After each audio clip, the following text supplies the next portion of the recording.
श्रीमन नारायण, मैं नरेंद्र वर्मा आपका भक्ति स्टोरी व्लॉग में एक बार से फिर स्वागत अभिनंदन करता हूं। आशा करता हूं आप नारायण भगवान कृपा स्वर बालाजी की कृपा से ठीक और कुशल मंगल होंगे। मेरे प्यारे सब्सक्राइबर श्रोताओं, आज मैं भगवान विष्णु की कथा बताऊंगा पौराणिक अनुसार कि माता लक्ष्मी ने क्यों भगवान विष्णु को रुलाया। पौराणिक कथाओं के अनुसार श्री हरि एक बार धरती पर भ्रमण करने के लिए जा रहे थे। तब देवी लक्ष्मी ने उन्हें कहा कि वो भी उनके साथ चलना चाहती है।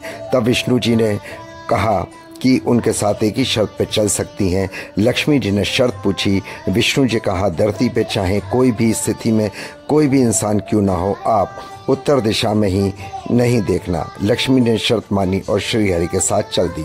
जब दोनों धरती पर भ्रमण कर रहे थे तब देवी की नज़र उत्तर दिशा की तरफ पड़ी। वहीं इतनी ज़्यादा हरियाली थी कि वह खुद को रोक नहीं पाई। बगीचे की तरफ चल दी और वहां एक उन्होंने फूल तोड़ा। विष्णु जी के पास आ गई। विष्णु जी लक्ष्मी जी को देखते ही रो पड़े। तब माँ लक्ष्मी को विष्णु जी की शर्त याद आ गई। श्री हरि ने कहा, बिना किसी से पूछे किसी भी चीज को छूना यहाँ अपराध है। यह सुन देवी लक्ष्मी जी को एहसास हुआ और उनसे गलती हो गई। उन्होंने माफ़ी मांग ली भगवान से, लेकिन श्री हरि ने उनसे कहा कि माफ़ी को बगीचे का माली ही दे सकता है। विष्णु जी ने कहा, लक्ष्मी जी के मालिक के घर दासी बनकर रहना पड़ेगा। लक्ष्मी जी सुन तुरंत ही गरीब के घर वेश धारण किया और माली के घर चली गई।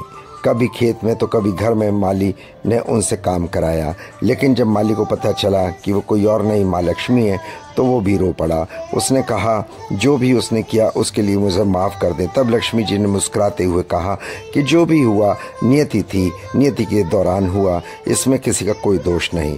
लेकिन माली ने जिस तरह से लक्ष्मी जी को अपने घर का सदस्य समझा, उन्होंने उसकी झोली आजीवन सुख समृद्धि से भर दी। उन्होंने कहा कि अब जीवन में उसके परिवार को किसी भी तरह का दुख नहीं भोगना पड़ेगा। इसके बाद वह विष्णु लोक वापस चली गई। तो दोस्तों, हमें कोई भी किसी को वादा करने से पहले हमें जान लेना चाहिए कि हम वो क्या शर्त है, क्या बात है जिसको हम सुने अनसुने नहीं करें। इसीलिए भगवान विष्णु को रोना आ गया कि महालक्ष्मी उनसे कितने दिन दूर रहीं और एक माली के घर एक सामान्य नारी की तरह रहीं। आपको कथा कैसी लगी प्लीज़ कमेंट्स करके बताएं और अधिक से अधिक ब्लॉग को लाइक करें, सब्सक्राइब करें, शेयर करें। I will request to YouTube also, please viral my video, please viral my blog. Thankful, I am very grateful to if you can do YouTube. Please listen to me. दोस्तों, यदि आपकी कोई समस्या है तो आप मेरे से कमेंट्स बॉक्स में लिख सकते हैं। मैं ज़रूर उस समस्या का समाधान करने की कोशिश करूंगा। वैसे तो श्री हरि के सिवाय संसार में कोई नहीं कर सकता है। आप हनुमान चालीसा पढ़िए, श्रीमन नारायण जपिए तो आपकी समस्या स्वयं ही